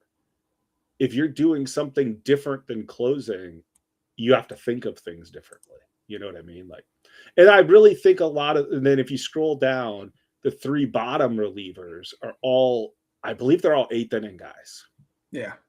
So I have really good holds guys and really good saves guys. Yeah. The relief pitching is what carries it. Oh, for sure. Put you as high as you are. Yeah. Cause I really don't like the starters. I really don't like them. I don't either, but it reached a point where I was like, I'm not going to spend on pitching. It was like, am I going to spend $10 on some guy who I think is pretty close to interchangeable with Miles Mikolas? Like, you know what I mean? Like you get to a point with starting pitching in the auction where you're like, well, hell, what's the difference between the 80th guy and the 120th guy? I'd rather go spend my money somewhere else. Yeah. No disagreement there. Yeah. You spend in the lineup. Yeah. Yeah. And then, I gave you above average depth. I like the infield depth, but again, it comes down really to the pitching. The depth down. And it's the starting pitching. Yeah. But, I got you as a top 5 team. And I'm also assuming Cutter Crawford and Corbin are going to be producers. They could both be zeros this year. Yeah, you're looking a little more down the line. I'm looking at I did as they looked last night. Yep. But still, obviously I like your team. Top 5. And again, a lot of these, especially in the top 6, I think were just really interchangeable with for sure one another. However you felt that night that you were looking at it. All right, so let's get into number 4. There it is. The highest rating you've seen. Okay, well, hold on. This, I think, one grade that you gave, we actually are pretty close. Like, okay, hitting, you had them at Whoa. Okay. I had their hitting at 50. I had Ouch. their pitching at 40. Okay. Ouch. But hold on. The one thing we agree on is depth. I had them at 30. That's why I Yeah, want to know, no like, depth to speak of, really, especially in the that's hitting side. Yeah. that's the thing is like, I don't know how you have them so high if they have zero depth. Like, Well, depth. it's because depth is a separate category. If you look at the lineup just as it is, it has Soto, Ellie, Yeah, J I agree. Ram, Adley, Spencer Steer. It's got who should be very good, Justin Crawford, and Ozuna is he's not sexy, but he's a producer. Even in an He's off UT year, he's 3 only. points per game. He's UT only, but he Yeah. doesn't have to worry about that because he doesn't have anybody else No, to I put know. there Yeah. anyway. Yeah. but he's three All plus points per game. all it is like, is Crawford 100% the guy? Like, have they said that? I think it's about as close to a lock as a lock could be for a minor leaguer breaking camp with a team this Gotcha. spring training. Because see, here's the thing. Yeah. All it takes is one thing, and this is the Marlins lineup. Well, yeah, Well, I mean, just because it'll be a there's the literal hole. hole somewhere. Yeah. Yeah. But it's so good. Oh, it's It's so good. The hitting is so good that it can make even, and I don't have it as substandard pitch. It is 45-50, but these are the two guys. If you're going to give somebody a 70 grade pitching, Crochet, Green, Shota, Castillo is a fantastic top four. Now it really falls off after that. Yeah. But that top four is as good as we've seen yet in the National League. Mhm. So I can't see giving it any less than a 50. I mean, I put 45, 50 because the relief pitching is really bad. But if we were just ranking starting pitching, I'd give it a 65.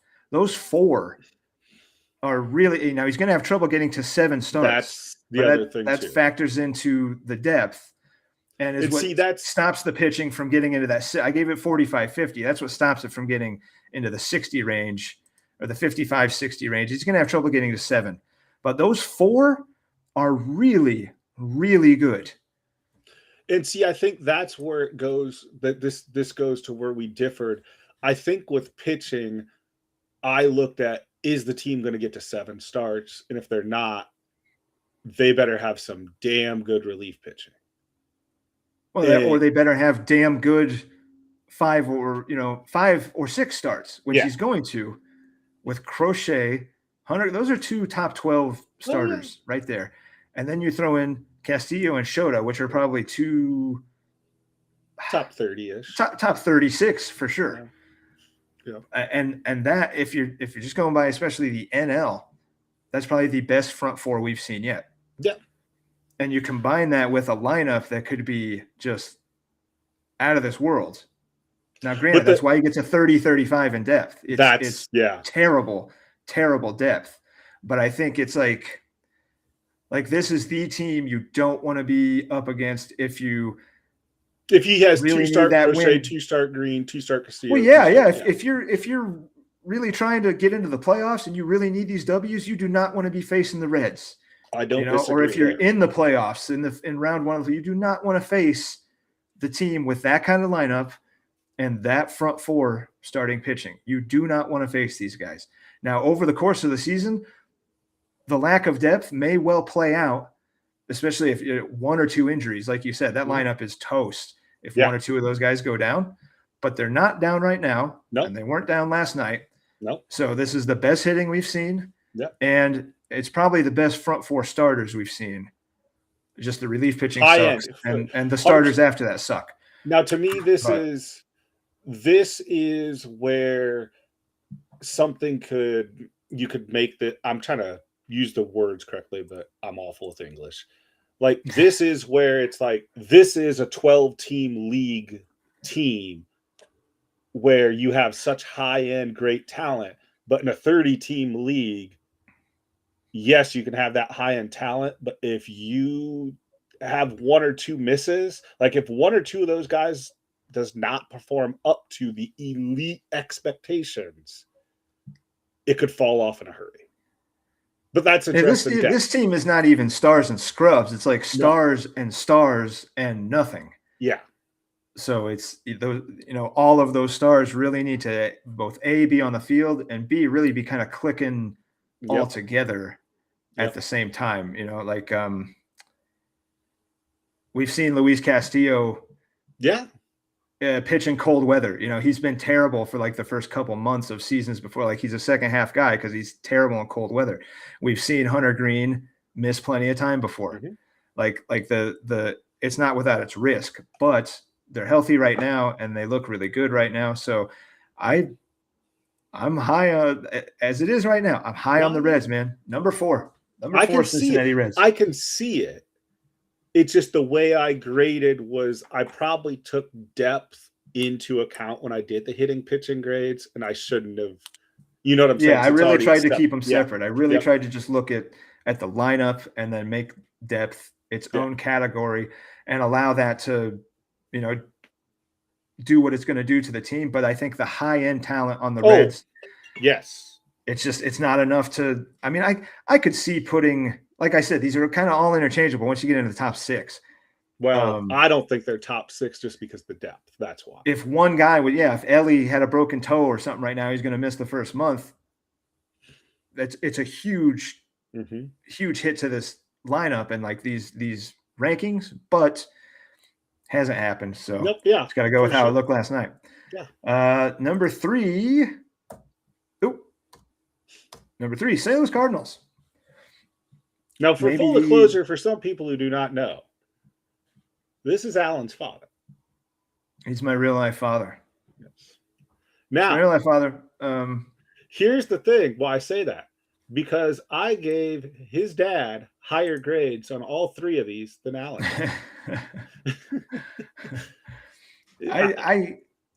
His team is an example of one that does not have a lot of star power, but is very well-rounded. And see, that's where I love teams. And that shows up because I gave Greg a 55 in hitting, 70 in pitching, 70 in depth, and 70 in depth. Okay. Okay. Jeez, maybe I sold him short a little bit. We'll take a look. Holy cow. So yeah, I like, what did I give him? I gave him a 50 for the lineup, and I gave him 55, so we're not too far off there. Yeah, it's a pretty good lineup. It's not great. I guess that's why it's a 50. It's not great. Again, it lacks on the star power, but it's got good flexibility, position wise. He's got the full catcher battery, which I like. He's got both of the Twins catchers. Excuse me. And the outfield's got some positional flexibility to it, and so do most of the infield guys. I know that factors more into the depth. But by the way, I want to add on, this is not the first team that had the full catcher battery. No, it's not. I recall that, and I didn't say anything about it, but I do like it. It was the Cubs. Yeah. Okay. Oh yeah, you had Kelly and no, it's Shea Langoliers and his backup. Oh. Yeah, who the hell is his backup? It's I don't even know. Austin. Yeah, it's not someone as good as Shea Langoliers. But yeah, I do like I like having the full battery thing. Stanton, he still hits the shit out of the ball. I think they hopefully move him to DH only, but for this year he's going to play left and right.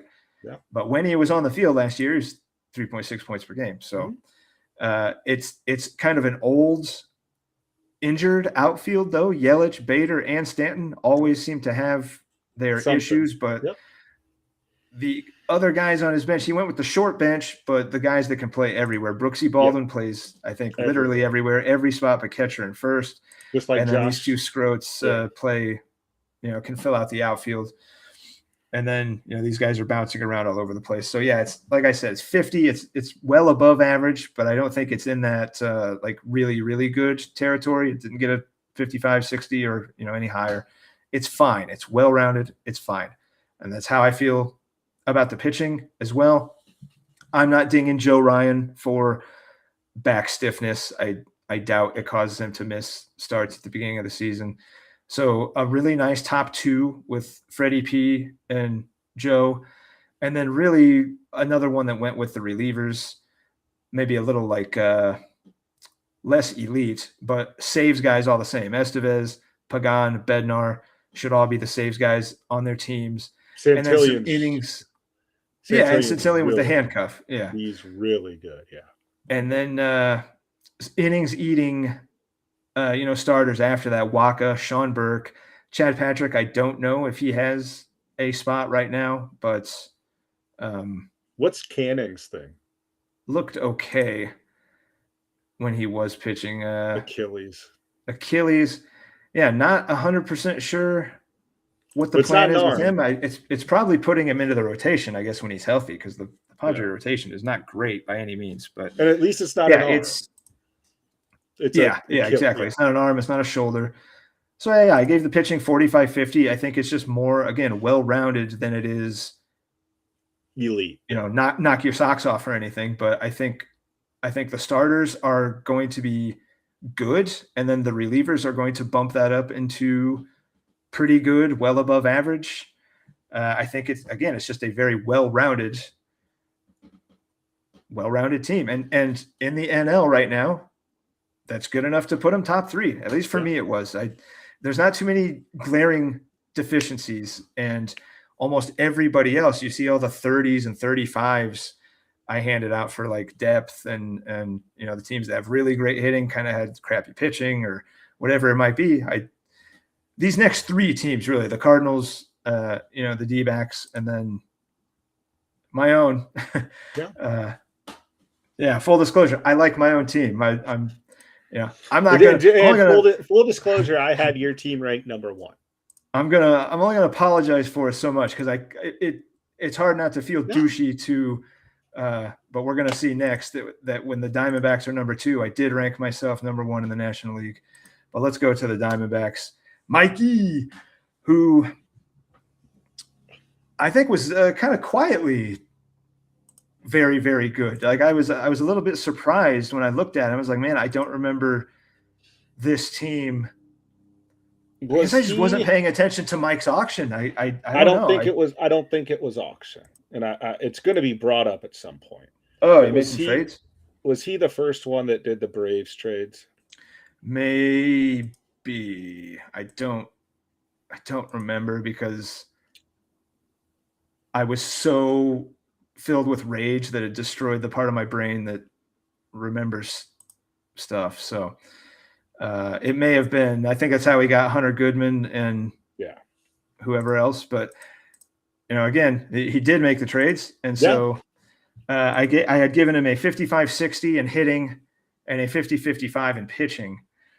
So I like the hitting a little bit better. And again, the depth is its own issue, but the lineup as it is, I had the hitting as 75. Whoa. Okay. So you like it quite a bit better than I do, but we still had a pretty high end. Or hold on. Yeah, 75. I had pitching 65 and depth 60. Wow. So that sounds almost like a number one team. I mean, you said you put the Nats there, but I mean, sounds like we were pretty similar putting the 1 and 2 teams at 1 and 2. There's just not any except for Jared Triolo at second base. Mm-hmm. There's not too many holes. But you're going to have and everyone should know this because it seems like we've all played in 30-team league. You're going to have one quote unquote hole. But as long as it's a guy who's going to play every day and it's a guy playing, and Triolo's glove is going to keep him in the Pirate lineup more days than not.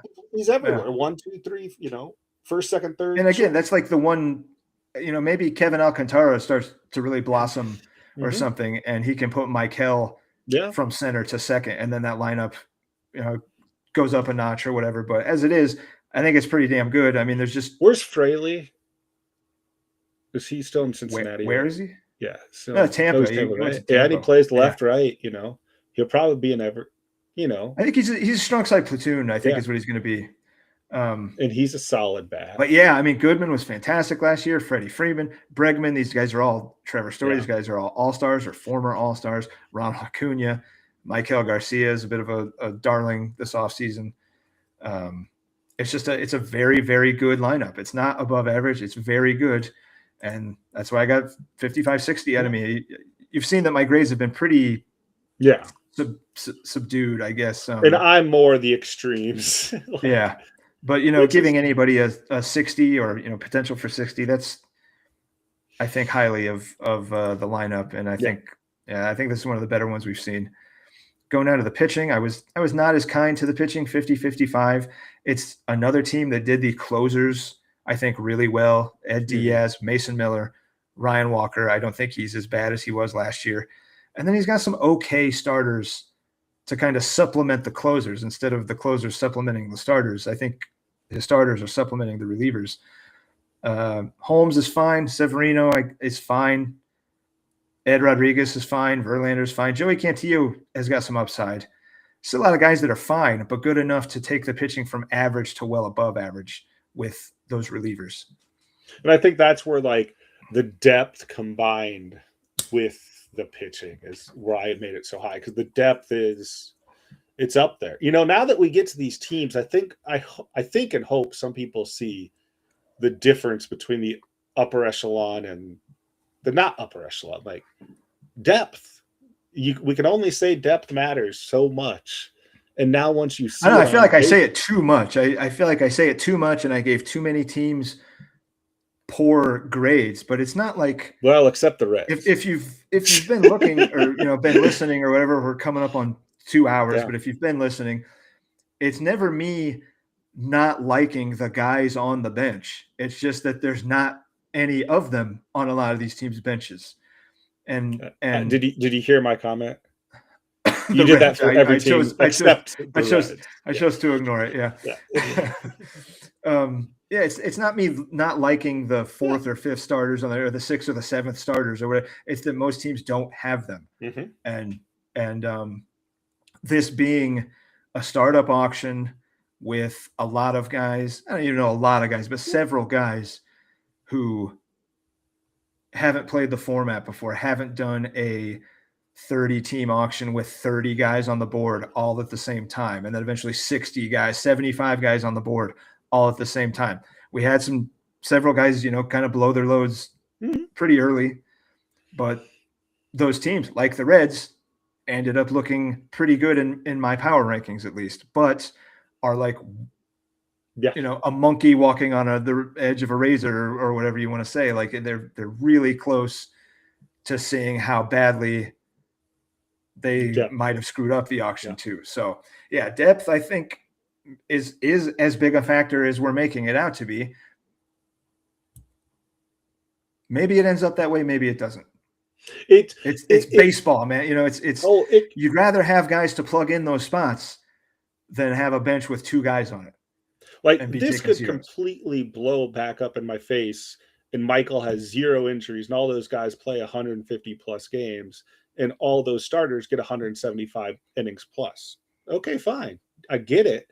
But he's winning the league if that happens. Yeah, he is, because the high end he is. And they'll look like, what are the odds? What is the line on that happening? It's got to be like plus 350 at like the best. Yeah.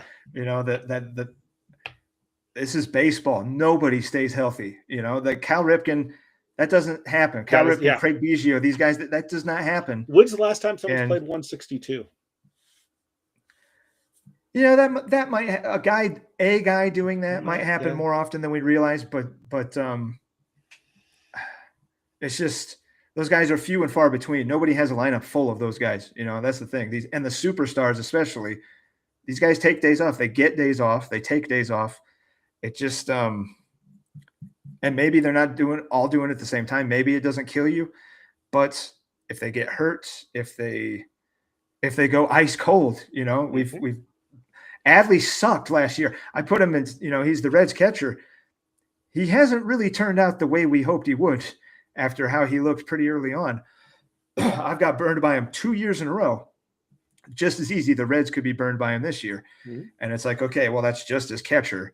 But it's like, well, it's a $17 roster spot as well as being just a catcher. Yep. And so he better if he produce like a $17 first baseman or a $17. If he catches another one of those, if Ellie hits 220 and isn't running as much, all of a sudden he's not worth $42 or whatever the hell he's paying him. So yeah, there's a lot of variance on that team. And let's now this was the last team we had to cover, right? We don't have any more teams. Yeah. I do want to reiterate, who the hell was it that was it the Rockies? I think was the other one that I said, this is the way you want to do the relief pitcher. This is the other team in the NL. Yeah. That this is how you want to do the relief pitcher strategy. Two of the highest end closers available. And then another one that I don't think was nearly as bad as he looked last year. And I think he is going to be the saves guy again for the Giants. I think he's going to be better than $12. I think he's going to be happy to have him at $12. And for your third closer, that's really nice. And he's probably not going to have too much issue getting 7 starts. Yep. I think you could probably flip-flop me in the – you probably could flip-flop me in the D-backs if that's the way you wanted to go. But I'm not. So let's take a look. Yeah, because I had the Nationals at 70 hitting, 70 pitching, and 75 depth, which was my number one team. So I was a little. Again, I didn't want to be eye-rolly. I didn't want to be crazy. I made myself number one in the NL. Your team ranked higher than mine, and I should love my team more than yours because I just drafted it. And I know the whatever projections, it was Michael from the Reds and Mike from the D-backs. They both posted some kind of list, and it had me like 17th, and I don't remember what the other one was, but I know I was like middle of the pack. Here's the thing. On both those projections, they had the Cubs in the top 5. And that was for the whole league. I had the Cubs in the top 5. Yeah, in the whole league, though, not in the NL. These were whole league projections. Right, yeah, whole league. Yeah, had me middle of the pack in and I have used the best team for the whole league. But I have used the best team in the NL. I do think I don't have the best lineup. I don't have the best first, 4 starters or whatever, but I do think, and go ahead and click over. I do think I have the deepest, most well-rounded team. So, I mean, you have you have my highest grade in depth, 75. And I 75 is maybe extreme. Oh, Gavin Lux has a red flag. Miracala did too, and I didn't ask you to pull up what it was, but yeah. I made sure to. I mean, everybody on my team plays like 3 or 4 positions. So I'm not. I should even the guys on my bench play multiple spots, except for my catcher. But every one of these guys on the bench play. I'm always going to have somebody in there scoring points. Again, it's assuming health, which is never a guarantee. It's light on the star power, obviously. There's no 40 home run bats. There's no buddy hitting 320 or anything. But I don't think I have a 2-point per game guy. They're all 2.5 or better. I think some of these guys have potential for 3 or more. And again, it's about having somebody in there every day to even score the 2 points. I'm never going to be missing games really at any position, except maybe catcher. Yeah, sure, I could see that. But I went ahead and got who is Roster Resource says is the starter, the starting catcher for the Rays. I was happy to get him for $2 at a fab, but I mean, I have, and I intentionally did this. I just went extreme flexibility. Yep. I didn't love paying $25 for Bellinger, but he plays 4 spots. So that in a league like this with daily lineups, of course, if this was weekly lineups, half of this shit wouldn't matter. But the dailies, I just I love my depth. It doesn't have the high end, that 70 high end that the Reds have, but it does have quality guys in every spot every day. So, and that's really what I tried to do. I've got a full bench. of all guys that play multiple positions Well, and should have. How close is Benj to coming up too? Yeah, he could break camp. I mean, he's got a red And he's glove. all He just three. went 3 for 3. Well, and Andy's 3 Yeah, for 3 in his outfield positions too. Yeah. So, I mean, again, we're not factoring farm into this, but but I'm very happy with my depth. And if you scroll back happy. up a little, if you want to scroll back up to I want to hit on something with your there. Yeah. All of your outfielder, no, 2 of the 3 also play infield positions. So, I mean, there's so much like the flexibility on top of the depth. And Acuna is probably going to get center field, I think, fairly early on. Not that should factor in, but again, like even Miguel Andujar also plays left field. Yeah. I should always have somebody everywhere. And that's really what I wanted to go for. And I for this particular team, I nailed it. I love this team. This is like one of my favorite teams in these 30 teamers that I've ever put together. I've got the high end pitching. I've got 2, you could, I think, pretty easily call them top 12 guys in Yamamoto and Reagans. And then I've got quite a bit of depth behind it. I've got Ashcraft, Chris Bubich. If you're a StatCast guy, he's red everywhere you want to see, dark red. He did have a shoulder, I believe, so don't love that. But I've got plenty of guys that are going to guest stars. Palante is the number 3 in the Cardinal rotation. Shane Smith is firmly in the White Sox rotation and had one of the best 4-seamers in all of baseball, weirdly enough, was Shane Smith's 4-seamer. The rest of the stuff, not great, but he did have a great 4-seamer. Jacob Lopez in the rotation, didn't throw a ton of innings last year, but firmly in the rotation. Hold on, pull that back up. The Lopez thing, the stats. There's something I thought I saw in that corner of my eye. Look at that, 92 innings and 113 strikeouts. Yeah, he doesn't throw hard either. He's a funky, and he doesn't walk guys either. 37. Yeah, funky. Well, he does walk guys. 1.27 but I mean the strikeout, whip, but the strikeout to walk ratio, is pretty good. And then Blue Ball could potentially weasel his way into that Houston rotation. I've got 1 saves guy, and then my other relievers are Sparps, which don't really matter much, but I think they should be multi-inning guys potentially, Hall and Dryer both.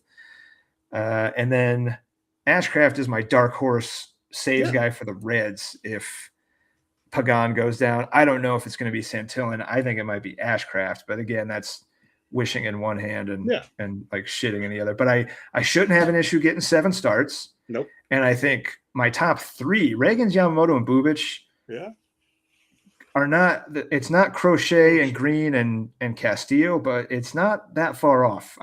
Reagans and Yamamoto are a fantastic 1-2, and I think I got them at pretty good prices. Now maybe I'm relying a lot on Ashcraft throwing a lot of innings, and maybe some of these guys aren't great, but I really like my team. I sincerely do think it's the best in the NL. I really do. The thing with it is, if you have 1 or 2 miss, it's not going to kill you.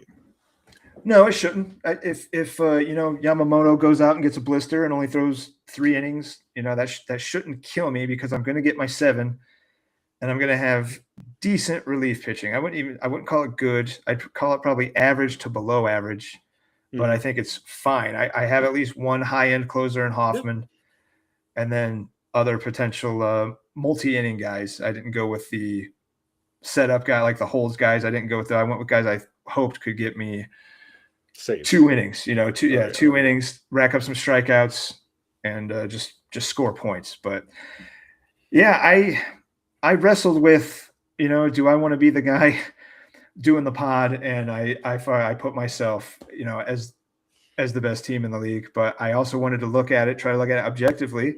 And I like my team that much. I do I think you could probably flip me and Mikey.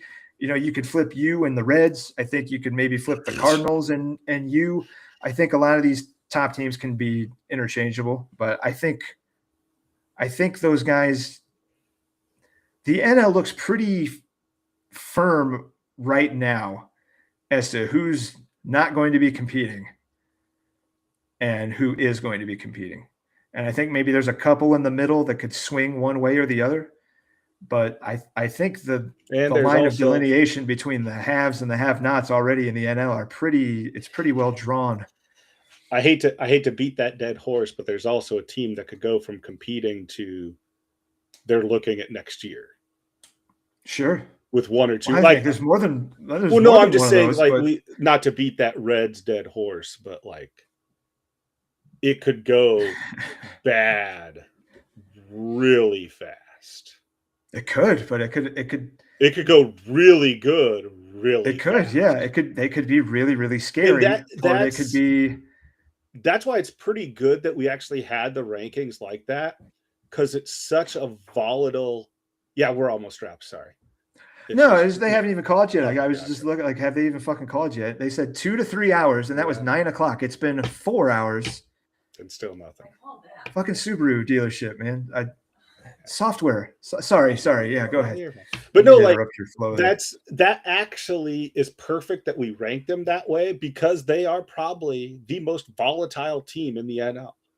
You could make a case for both sides of it. One of us had them really high, and the other one had them really considerably low. You could make that case, because it all depends on how you look at the team. Do you look at the team of, okay, it has super high-end elite talent?